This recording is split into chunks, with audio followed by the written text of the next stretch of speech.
tablet music industry presentation goes into a lot of information.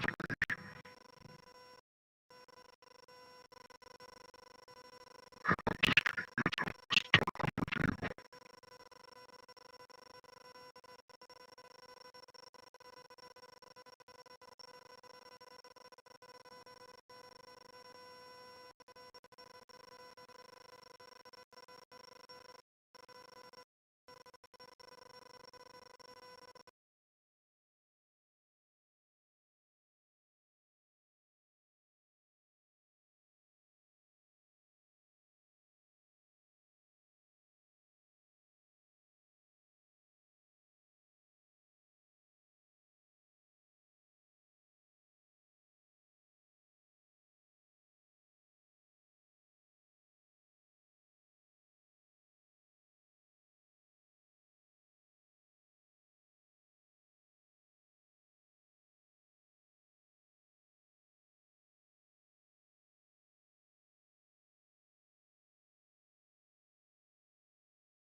And I got put onto the books of David Icke, by my dad, who had been reading them. And at the time, I was of the same opinion as most people in Britain of David Icke, which was that he was a nut and that the poor man had had some sort of nervous breakdown and just gone crazy. But my dad said, no, read these books and give it a chance. So I did. And I found out that they answered so many of the questions that I'd had to that point. They made sense of a whole lot of things. And I came to realize that the world is the way it is because it's been set up to be that way. I always wondered why there was always war, famine, poverty, hardship, suffering, death everywhere. And we're trained to think of that as just the result of human nature. It's just the way it goes. People can't get on together, and that's the way the world has. But reading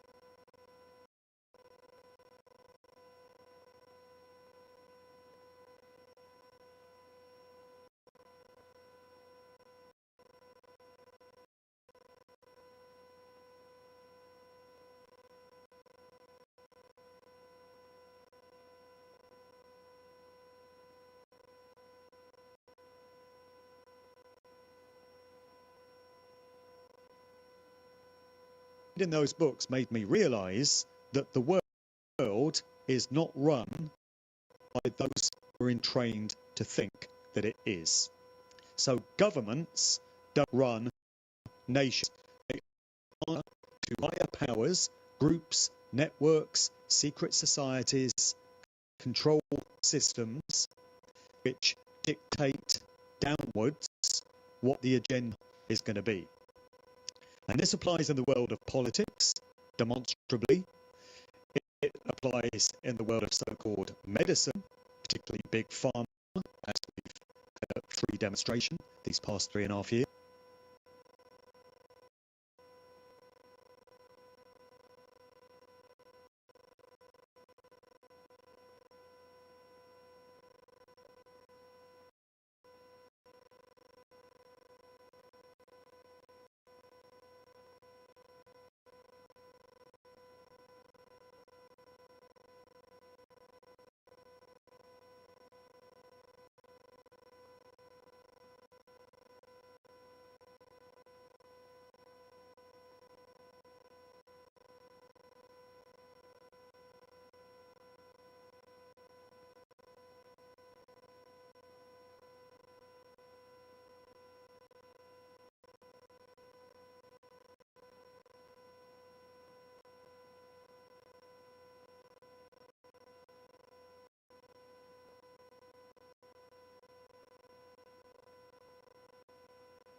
The world of academia, the world of so-called science, the world of the military, of course the mainstream media, who lies all the time.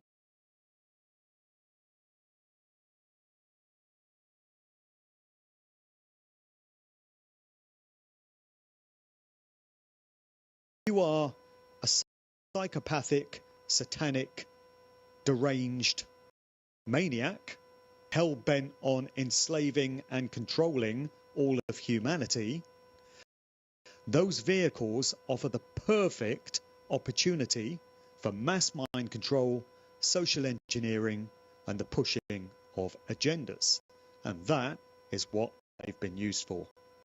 So when I first came to these new realizations about the world, it altered my consciousness somewhat, and I kind of stepped out of the ego that I'd been invested in all those years as a DJ.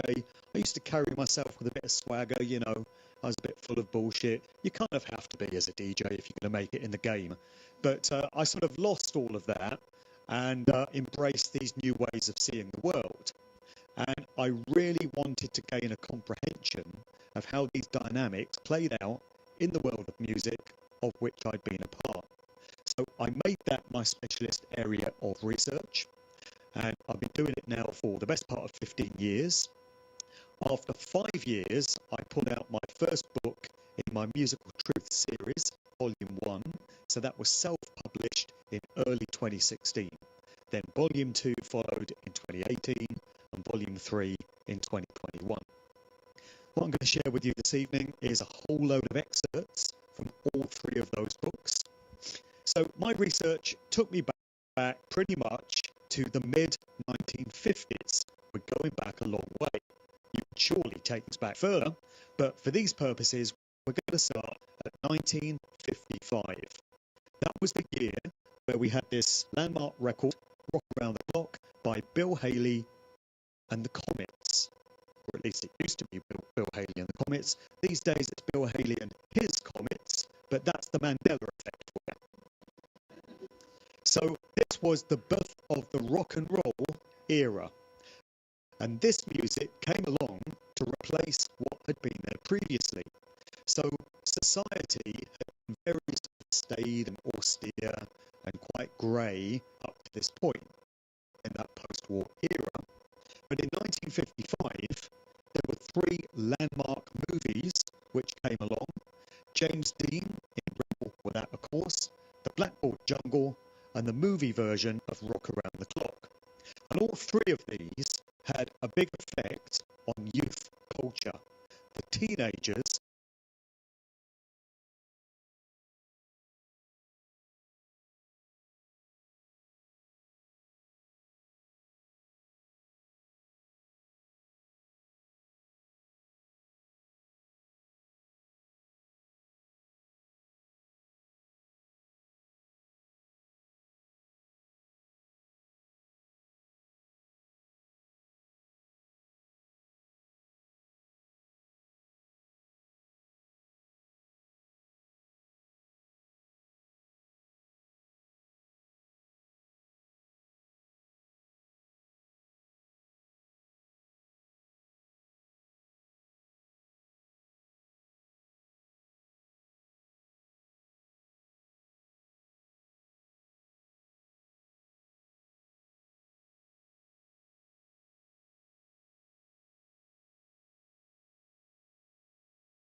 the first worldwide superstar, rock and roll superstar. So 1956, he comes out with Heartbreak Hotel. He's basically taking black American rhythm and blues music and making it palatable for a white mainstream audience. Here he is pictured with his manager, Colonel Tom Parker. So some of you may have seen the recent movie, Elvis, directed by Baz Luhrmann, where Parker is portrayed by Tom Hanks. A lot of mystery surrounds this guy. So he's a Dutchman and he came over to the United States in rather dubious circumstances. There's a lot of patches in his biography, a lot of questions about his background, but he became Elvis Presley.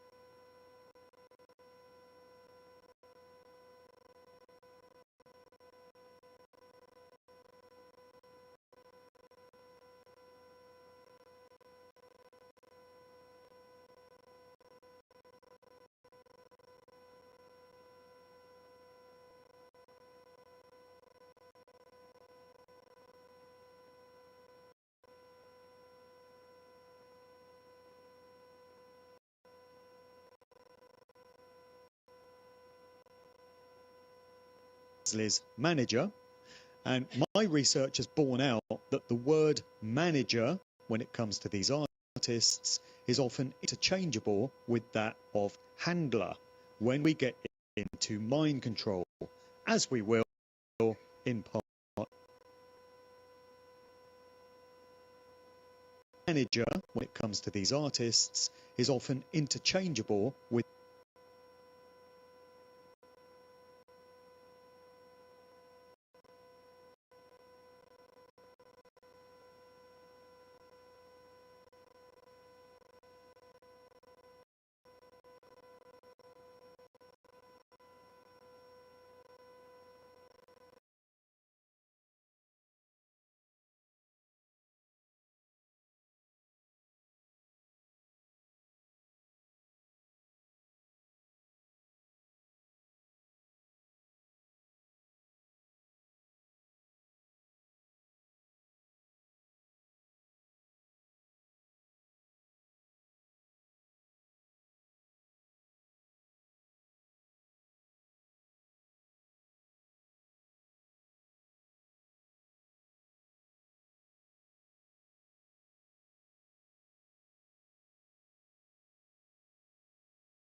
that of handler when we get into mind control, as we will in part 2.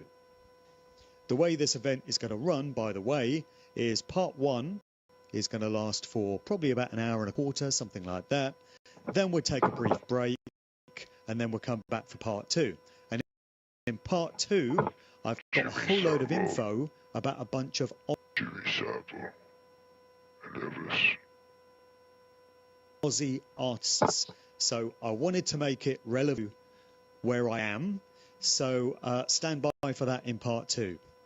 So yeah, I heard a few gasps go up there and a few groans. Here he is, Sir Jimmy Savile. The Sir part is important. I take it we all know about Jimmy Savile and what he used to like to get up to on the weekends. Okay, so no need to recap on that. Just suffice to say that he was a prolific paedophile, necrophiliac, and probably so much more. But it seems that if you were anyone significant in the music business in those early years, you had to have some kind of affiliation with Jimmy Savile. So here he is hanging out with Elvis. Many researchers, by the way, have uncovered evidence that Elvis worked in a bunch of undercover espionage operations. He worked in conjunction with various police departments, reportedly the DEA as well. And it may well be the case that he didn't actually pass away on the 16th of August 1977, as we're told he did at the age of 42 on the bog. There may be more to know about that story. Here we have another couple of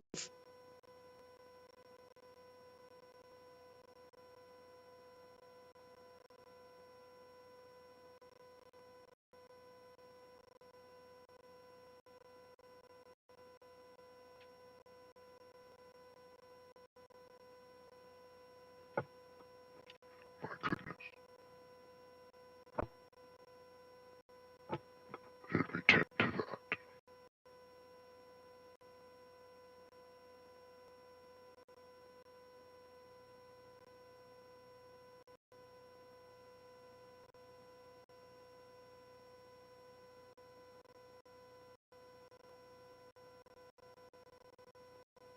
It's funny how that just stopped right there.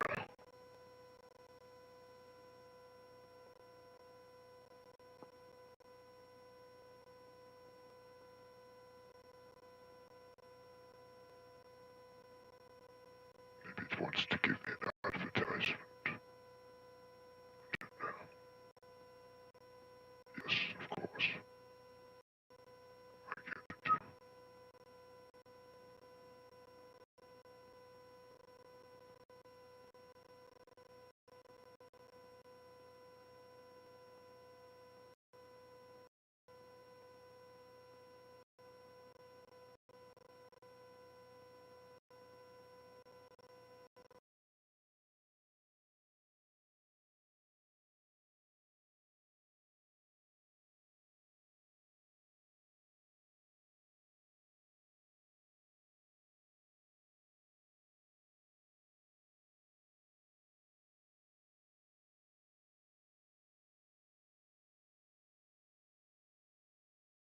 couple of Sirs, Sir Jimmy Savile and Sir Cliff Richard.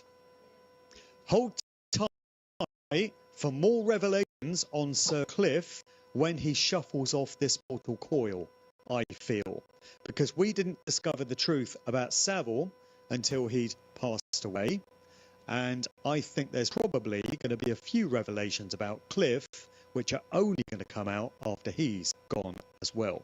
He's very fond of suing people, so I won't say too much more about him, other than he first came out in 1958 with his debut song Move It. He was being marketed as a sort of British Elvis Presley, believe it or not, before he had a makeover in the 1960s and became a born-again Christian. Yeah, right.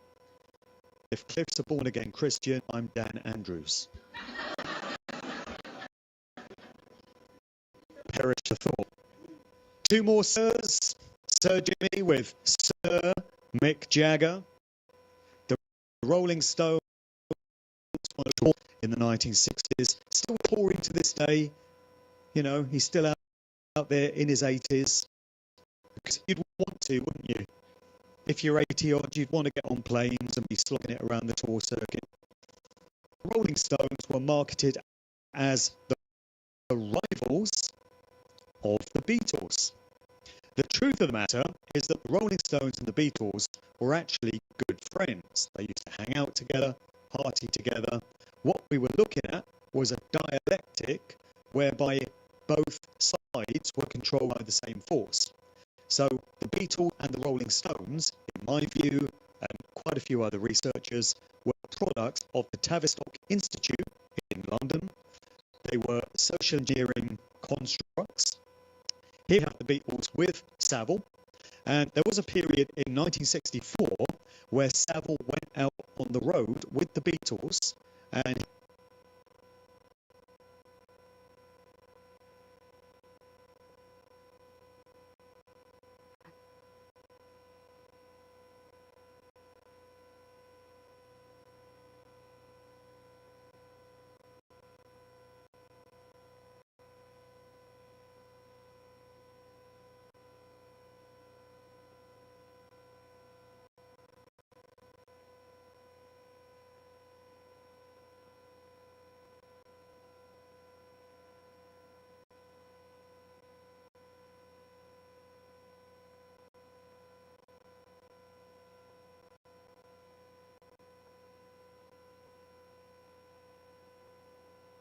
He was their compere. He opened up for them at their show.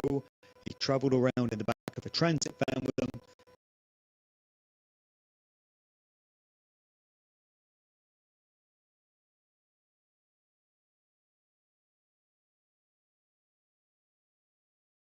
Of all time.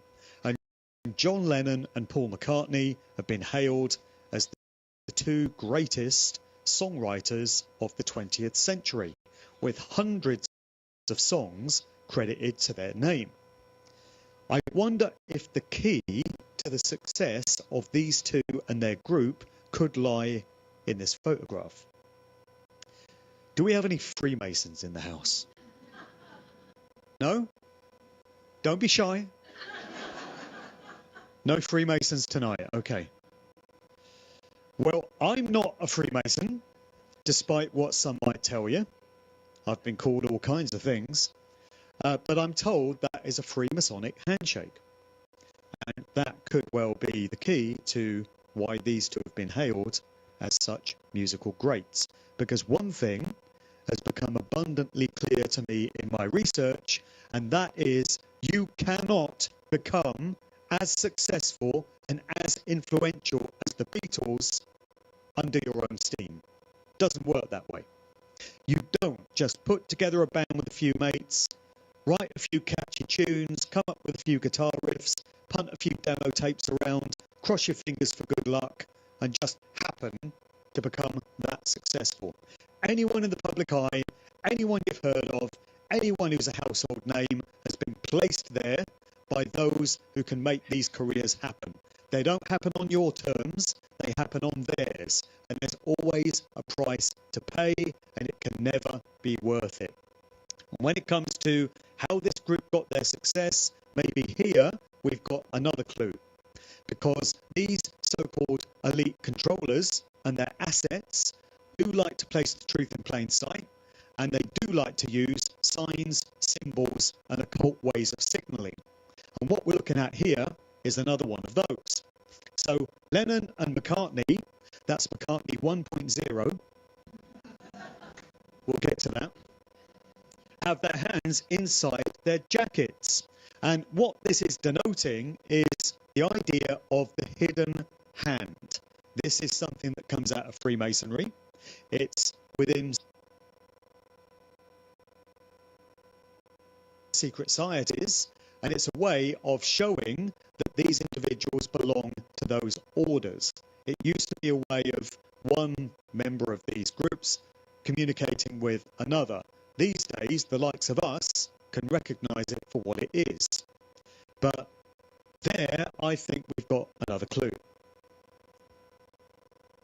Here we have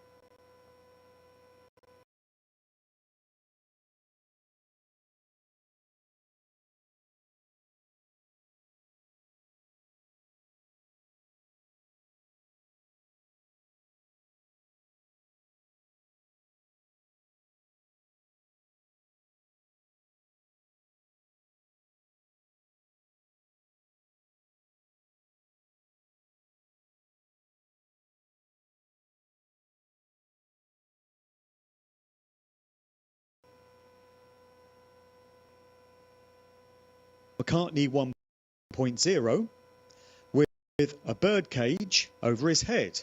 What's that all about? Well, it's symbolizing mind control. There'll be much more of that in part 2, but suffice to say that most major artists will have been subject to mind control programming to keep them on script and to make sure they continue to push agendas and don't go their own way.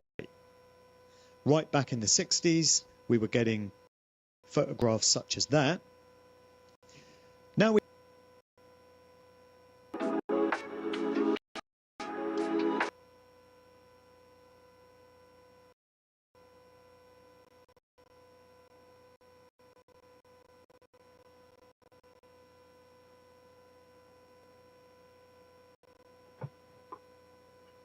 Honestly, I just gotta let the commercial go by here.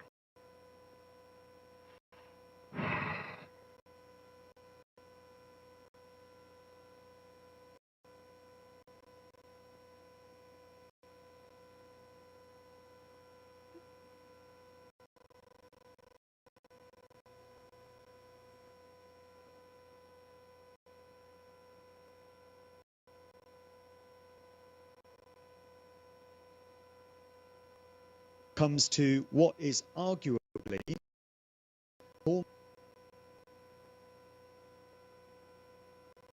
most famous song. Most people, I think, would agree that that is Yesterday. So here we factor in Paul's girlfriend in the 1960s, the actress Jane. Now this is very intriguing. What he's about to say, I've never heard this before. This guy's to research since the last bunch of exposes of the 2010s and teens. Asher. Here's the original Paul pictured with her. Over on the left, we've got Jane Asher's father, Dr. Richard.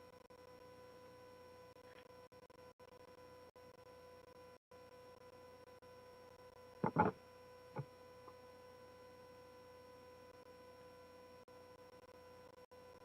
I believe that's worth noting. Dr. Richard Asher, with the big forehead there.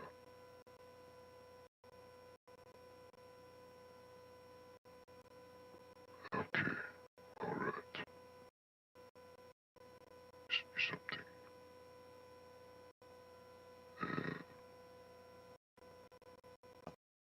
So he was a guy concerned with the study of hypnosis and dream states, mind control by any. So he had a clinic, a practice at his home in Wimpole Mews, central London. And for a long period in the 60s, Paul lived there with Jane Asher and lodged in the house. According to a few researchers, the song Yesterday is strongly based on Italian aria going back to the early 20th century. It's known as Neapolitan song.